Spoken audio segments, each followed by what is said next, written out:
You know, guys, there's a unique phenomenon that I think is more and more prevalent in entertainment these days. And perhaps it's just me. Perhaps this is just one of those things that's unique to myself. But given articles like this, I don't believe that to be true.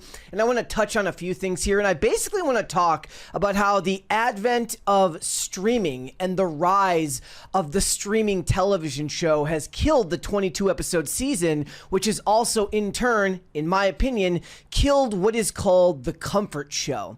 So the comfort show is that one show that you put on every night when you get off work, you've had a long day, things have been difficult, and you don't want to embark on new entertainment. You don't want to try something new. You don't want to be forced to keep up with whatever the current thing is.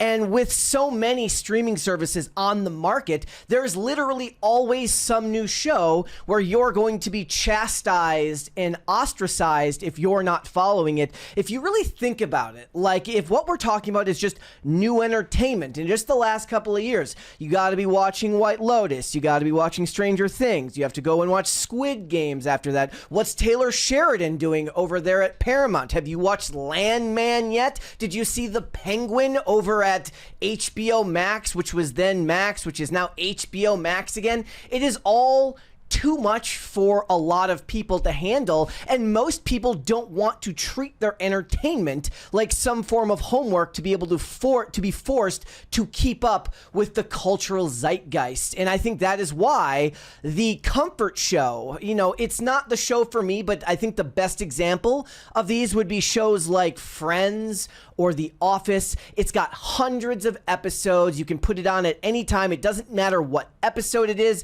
You could be in the middle of season 3. You could be at the beginning of season 1. You put it on. It's on in the background while you're doing things around the house, and it's just calming. It comforts you, and I think that's the type of thing that, you know, as important as streaming has been in its creation for entertainment, we've lost because the structure to many of these shows was at the low end 16 episodes. Think something like the USA Network back in the early 2010s in the Characters Welcome era, to the high end of network television, which is like 22 to 24 episodes. And that's kind of my bread and butter. It's actually an inside joke. If you're watching this segment and you don't watch our podcast, look, I love a good boomer television show, especially if it was prior to 2016. All the shows that your mom and your dad watch that you're like, why are you watching that when you could be watching Game of Thrones? Those are the shows that I love, and those are the shows that I want to put on. And I think the reason for that is because I saw them at a different period in my life. And whether it be because I'm not nostalgic for that time, but there is a sense of safety there. But there's also just such an overabundance of content that is being made right now that it just turns you off wanting to do that. And there are shows right now, I've actually made that point, because in this space, you know, it feels like everybody's going from one show to the next. I'm actually at a point right now where there have been a lot of shows that are new that I've really, really enjoyed. I really, really liked Terminal List Dark Wolf. I'm really enjoying High Potential Season 2. I loved Season 1. Murder in a Small Town, I loved the first season. The second season, less so. I enjoyed this show on Amazon Prime called Hotel Costiera, which was only 6 episodes. And that kind of lies in with the problem with that is, like, we are seeing the death of the comfort show because these seasons aren't 22 episodes. They're not even getting 16 most of the time. They're getting 8, maybe 10 episodes. Some of those episode lengths have actually dropped and they're going down into the realm of 7, like Terminal List Dark Wolf. But when you had the 22 episode seasons, you were able to spend more time with the characters. Like, think about a show like The X-Files. Hundreds of episodes, and it felt like you were following Mulder and Scully around the United States, taking their flights and getting their 90s rental cars to go solve whatever mystery and alien was kind of taking over in a small town in America. The same thing is true for Supernatural, which, you know, I've watched the first couple of seasons of, but it's such a cult. It has such a cult following that it went 15 seasons, you know, at 22 episodes a season. It felt like you were following Sam and Dean around as they drove their car to all of these mysteries around the United States.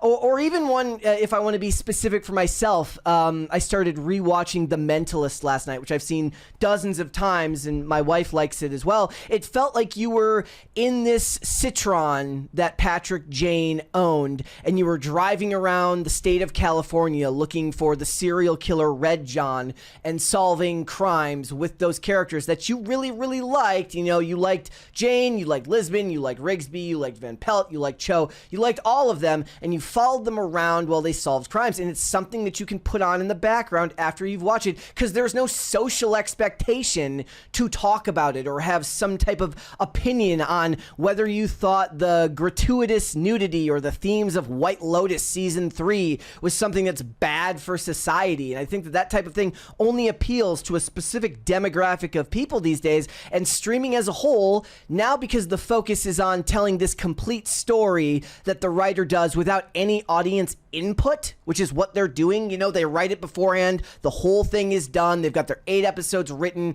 They hire their actors. It's done. It's over. They've got their payday. It's not like it was when TV shows were 22 episodes a season, and what you saw was they write the episodes as they're going. Oh, this character is getting more popular. Let's put this character back in there. That's how they built these audience relationships with it. It might not be the best example of all of history, given the fact that how far it went the other direction with the fans, but think of a character like Felicity Smoke in Arrow, who started off as the blonde IT side girl that Oliver basically emotionally manipulated with his good looks and charm.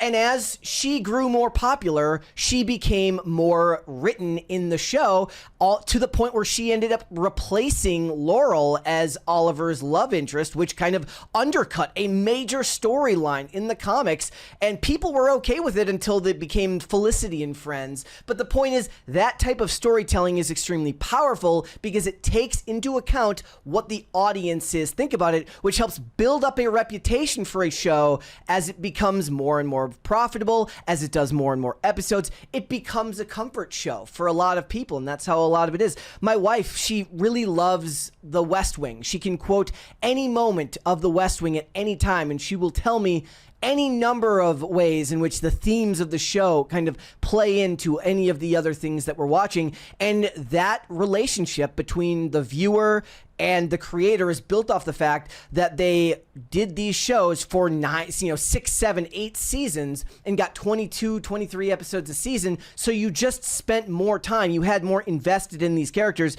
But this article from Very Well Mind, I'm just going to paraphrase some parts of it because I think I covered most of what I was thinking about in this topic, which is that I just feel exhausted when I go on X and I see whatever the new thing is that everybody's talking about. And I'm like, bro, I don't want to get into it. How much lore do I need to know? Is this like Marvel where I need to see 22 movies and 5 TV shows beforehand? Oh, Alien, Earth. Do I need to be an expert on the Alien franchise to really get some enjoyment out of this series? And it feels like it's that way, given that Hollywood now is structured almost entirely around IP and the importance of IP, that everything feels like, oh, you don't understand this wink and this nod to this past version of a series. Well, you know what? Then you're not going to get the most out of it that others would. But this was an article from Very Well Mind, and this is a topic that's kind of been going around in my brain for a long time. And it says, rewatching your favorite shows is actually good for your mental health.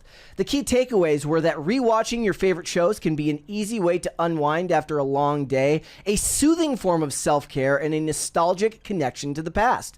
It can lighten your cognitive load, boost your mood, and relieve stress and anxiety. Be mindful of when it's helping you recharge versus when it's keeping you stuck. Yeah, that's so. You know, the other thing is, like, when you watch a show over and over again, a lot of times it becomes something that you're doing secondary. You're doing laundry, you're doing work, you're checking your Slack, you're writing emails, you're doing something else, right? You're putting it on in the background, almost as like Pavlovian in your brain to have something on there. And that's like the truth for me, given the fact that I'm one of those people that I don't relish sitting in dead silence. It wasn't until like literally last year that I learned to like be able to sleep without sound of some sort. So it makes perfect sense, right? That this is the way that comfort shows are treated. But think about it now. Like, are we going to see Wednesday become a comfort show for a lot of people when it's 8 episodes and there's 4 years between seasons? For the most part, when people were putting out 22 episode seasons, they were doing it every 9 months. They take those 3 months off for the summer. So you grew up with the show. That's what a lot of these stars will say. I saw something recently. Leah Remini was saying on X how, to this day, she gets people sending her messages on X or on Instagram thanking her because they grew up with King of Queens. You can't grow up with Wednesday. It's not possible. You were young when season 1 started. Like, if you were a teenager, you were 15 years old when season 1 started. You're in college now as season 2 gets underway. You didn't grow up with it. In fact, you had a huge gap in there with all of the ways in which you could have spent time with this character. But they can't do that because they're not running with that process for making films now. So it says, the daily grind can be mentally exhausting, which is why nostalgic shows feel so comforting. Instead of adding to our mental load, they give us a much-needed escape. It's a form of relaxation. With a new show, we have to follow all the plot lines, familiarize ourselves with new characters, figure out our motivations, keep up with what's happening. With a show you've already seen, there's no pressure, and our brain doesn't have to work as hard. Familiar jokes, catchphrases, and characters can instantly lift our moods and help us unwind.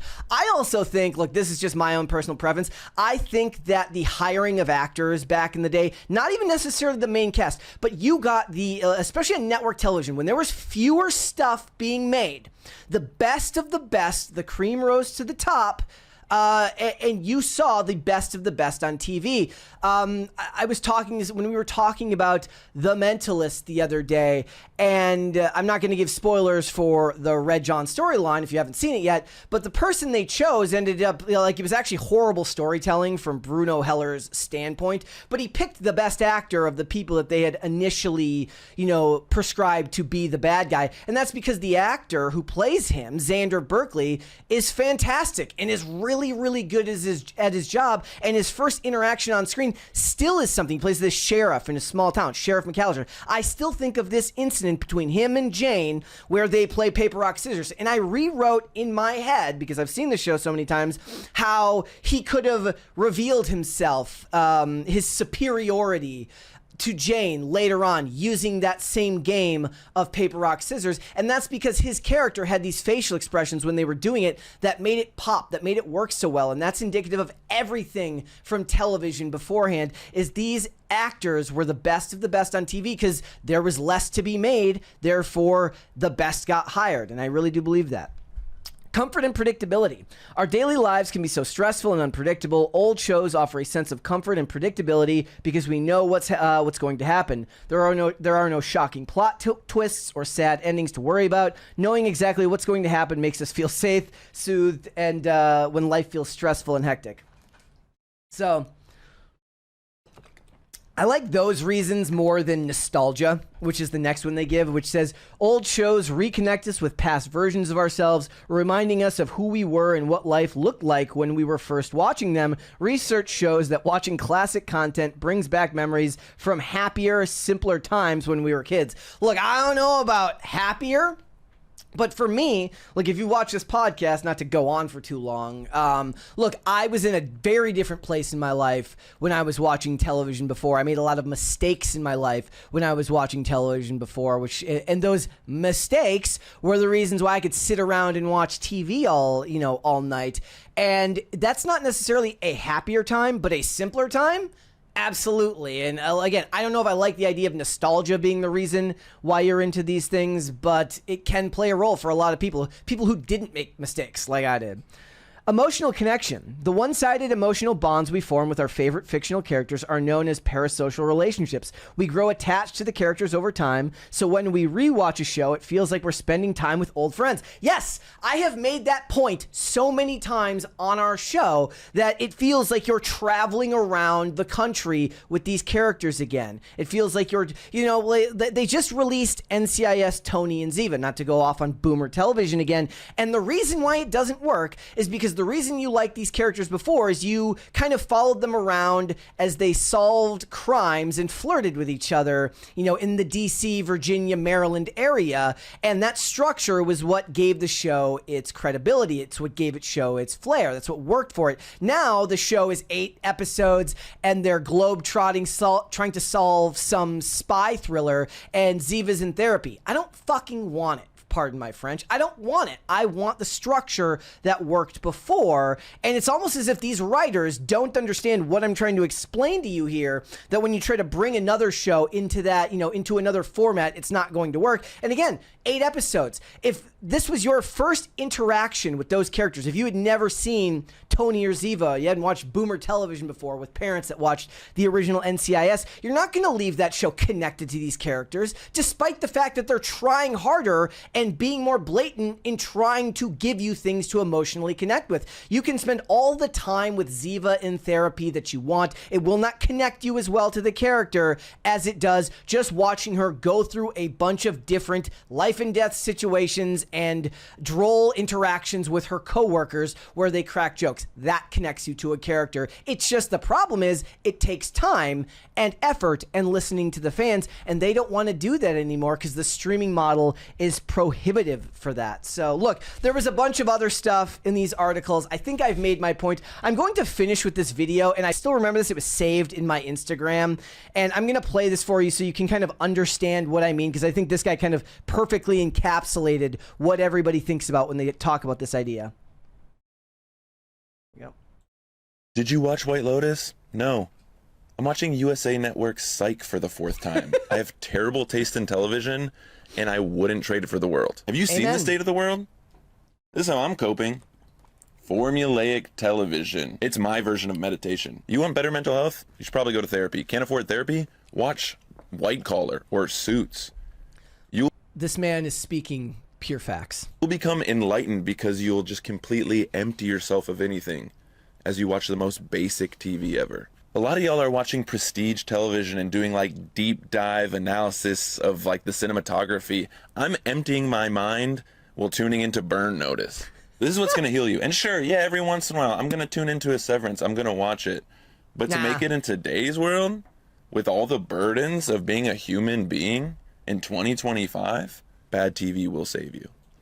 He is correct. He is 100% correct. I have nothing more to add. Cherry on top. Guys, if you don't know what our podcast is, it is Pop Culture Crisis. We are live Monday through Friday, 3 p.m. Eastern Standard Time, which is, of course, noon Pacific. You should come hang out with us. It's a lot of fun. See you there, guys. Thanks for watching. Listen to full episodes of Pop Culture Crisis on Spotify. Keep up with us on social media and make sure you subscribe and ring that bell so you never miss the show. Bye, guys.